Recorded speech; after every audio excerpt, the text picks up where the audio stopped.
Hi everyone. Today we're going to talk about 9 techniques that you could follow if you are alone and want to practice English speaking. Now, all of these are pretty brilliant in themselves. You're going to enjoy doing these, and the best part is that I'm actually going to practice and show you how to do it. So, for each one of these, we're going to take time to understand them properly and move on. Trust me, all 9 are unique in themselves. You could make a mix and match of whichever works best for you, because the aim is to gain fluency. It doesn't matter how you reach there. Let's start with point number 1. First technique to follow is the mirror technique. I have spoken about this one in my previous videos, but let me show you how to do this now. The good part about this technique is that there is actually a person in front of you. So there is this problem where you do not have anyone with whom to talk or practice your fluency in English. But with the mirror technique, you really have somebody standing right in front of you. I mean, that person is you, of course. But then it is a person, right? You can maintain your eye contact in the mirror with yourself. What to talk about is never a problem. Just ask questions to yourself and then start answering them. Discuss how your day was, what you ate for lunch or dinner, whom all you met during the day. It could be anything. This is also going to help you boost your confidence because, again, you're talking with somebody who's standing in front of you. So, it is going to help you.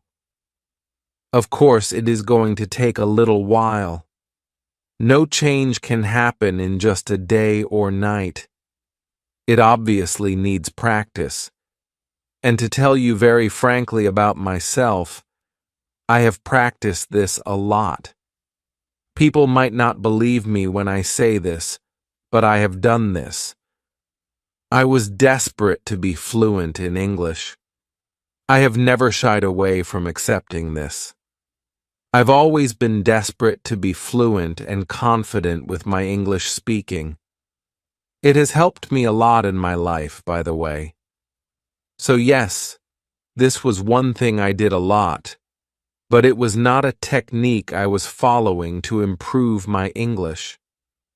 I was using this as a way of talking with myself.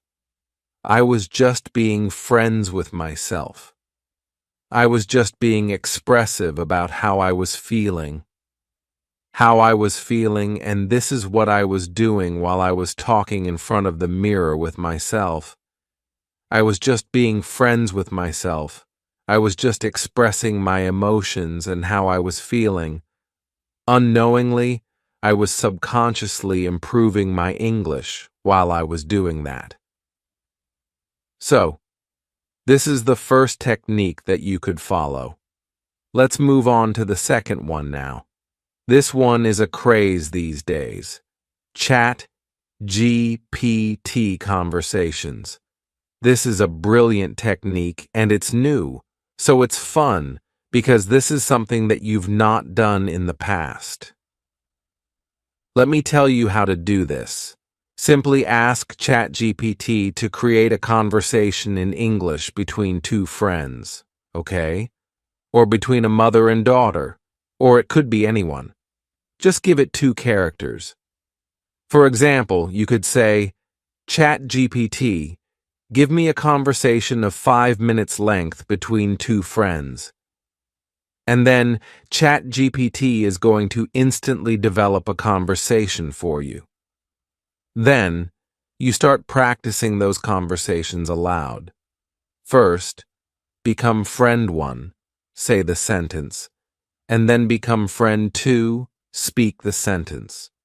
Make sure you do it with all the intonation, articulation, and be very specific. Be clear with your sounds. Say those words in a way that you would say them while actually speaking with a friend.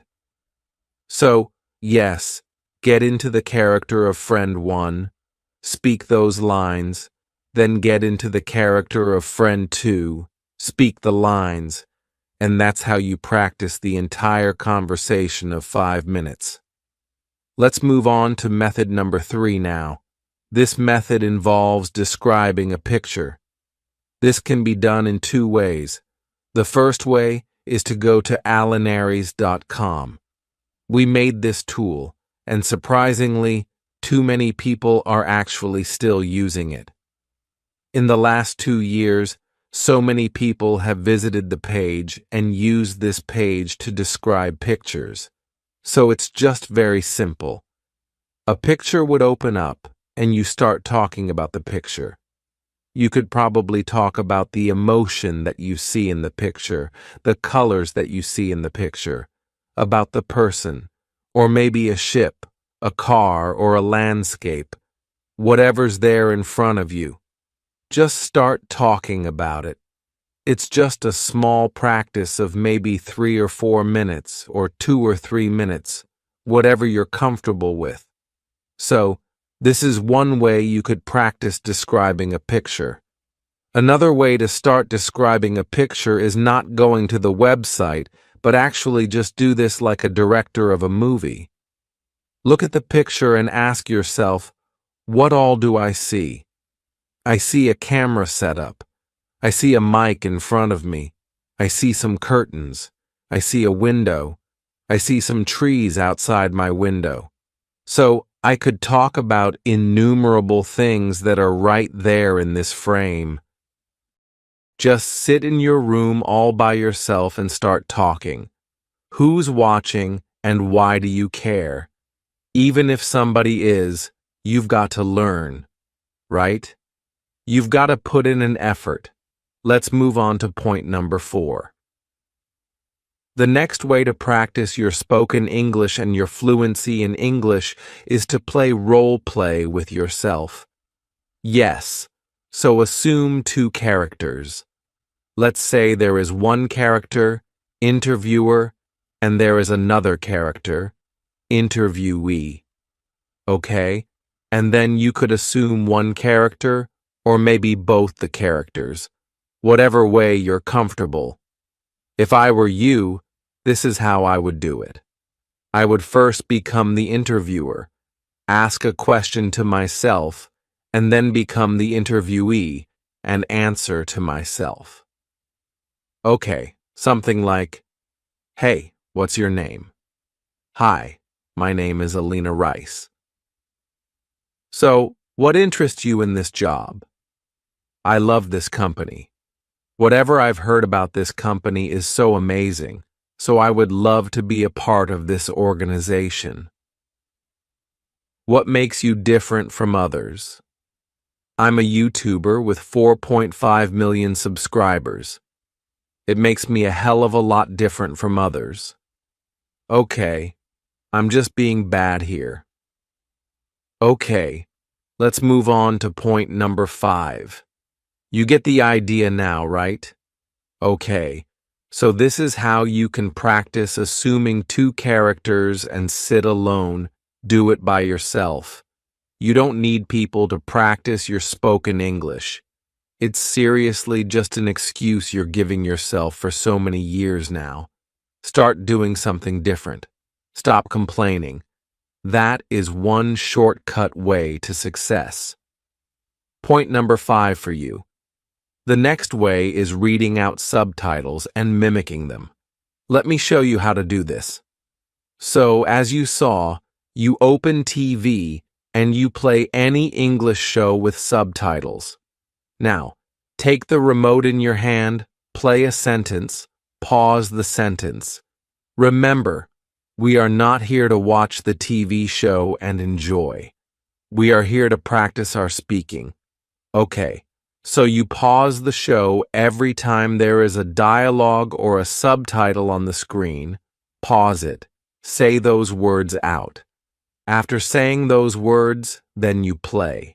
Then the screen goes on and there's another subtitle on the screen. You pause the screen and you say those words out. It's simple. It's entertaining because you will be catching on to the story a little bit too. Okay? Try and do it alone because that way you'll be able to focus more. And try it with all the emotion in your voice. Do not be robotic. Don't sound like a robot. Sound like a human when you're doing that. Okay, let's move to point number 6. Now, the good part about this technique is that it helps you with your vocabulary, because these are English shows and they're talking in their language, so you get to learn new words. Another thing is that you would get to practice your pronunciations, because most of the time, we make a lot of mistakes with pronunciations. And when I say pronunciations, I don't just mean a be or a verb. No, I'm not talking about V's and W's.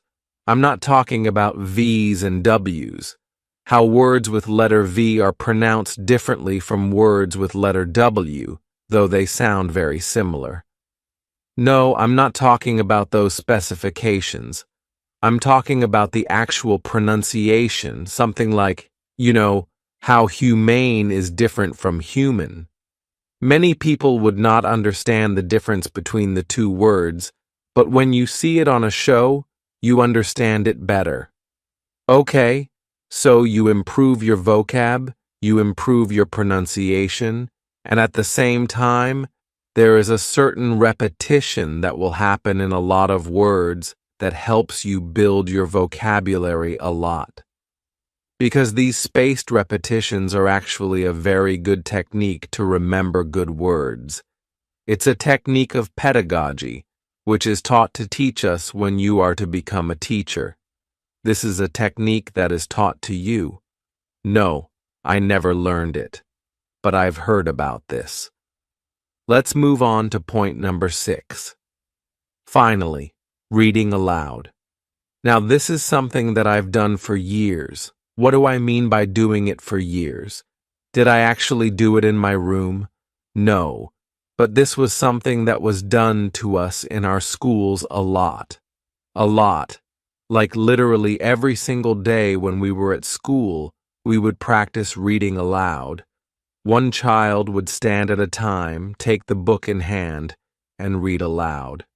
And then, after 2 or 3 paragraphs, the child sitting next to her would stand and read aloud.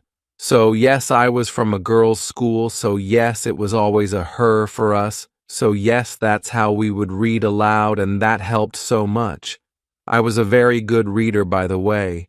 Whenever I would read, I would always make sure that I sounded the best in the class. I would always make sure that that was something personal. I was taking it up as a project. I love doing that. I just wanted to be perfect, and I would always do it with a lot of emotion. If I'm reading something, I would make sure that the emotion of the text is delivered to everybody who's listening to me or reading at the same time with me in the class. So that's something that you would also need to do. Consider this to be an English gym. You visit the gym to make your body, you make your muscles there, you pull weights. Yeah, this is something that you would do as an English gym. Just pick up a book. Heavy weightlifting, huh? Pick up that book and start reading aloud. It's as simple as that. There's nothing for me to teach in here, honestly. It's going to help you so much. It's going to help you with everything that is involved in English. Your grammar, your reading, your listening. I mean, because when you're reading out loud, you're also listening to yourself. So, reading, listening, speaking, everything getting practiced at the same time. Try it. And then there's so much fun in a book. I don't know if you like reading books or not, but if you're not reading them, I'm telling you, read. It's important. It's fun. It's much better than watching Instagram all day. So start reading a little more, okay? So, Just a few minutes in a day when you're reading, read aloud. And if it doesn't help you, tell me. You tell me, and I'll change my name. No, that's not gonna happen. Let's move on to point number 7. You can talk to an app like Talk English. There is this application. You just search English Conversation app on your App Store or your Play Store, and you'll find the app. And there are recorded conversations on this app. It's very good. I've practiced it. People in my family practiced it. It's very good. Just use the simple app. It has a tremendous rating on the App Store and has millions of reviews. Yeah, it's very good. So, just open a conversation, okay? And press record. Then one character, the operator, is going to speak, and the other character, the operator, is going to wait for you to speak. You play the part of the other character, and then at the same time, simultaneously, you're recording yourself. Okay? And once the conversation is over, you can listen to yourself and give yourself feedback. So, that's how the app works. It's very good. If there are millions of reviews, you can imagine how many people are using these apps every day, and it's definitely helping them. Otherwise, why would they use it? Okay, so let's move on to point number 8. The next one is translation. Just take up any song. Just translate this. Just translate this in English, okay? And you can do this 10 times in a day. You don't need to devote an hour to this. Just sit and play a song in your head and start translating it. I've done these things. I don't know what all I've done in the past. I've done so much to improve my English. So, yes, it did not come naturally to me. I don't come from a family that speaks in English. I come from a very average middle-class background, very average middle-class family, and we spoke in Hindi, and we are very proud of Hindi. We love Hindi. But English is important, so we had to learn. So me, my sisters, everybody practiced, and we practiced hard, and it is benefiting all of us. So yes, 2 of my sisters could clear IELTS, and they're settled in Canada with their PRs. Both of them have their PR now. So all of this was possible, and thanks to their IELTS score. An IELTS score is important, and English is important for your IELTS score. So, is that the idea, right? Let's move on to point number 9. The last point on the list is talking to yourself. Yes, you talk to yourself. Narrate whatever happened during the day. Talk to yourself about how you're feeling in that moment, or something that you aspire to be, or something that you aspire to do in life. What you want to do for your parents, for your family. What kind of a partner you want to have. Whom do you want to marry? Anybody you like? Anybody you're in love with? Just talk about anything. There's so much to talk about in a day. So yes, if you find it difficult to find a topic, ask ChatGPT to create a list of topics for you. She's very good with all this stuff.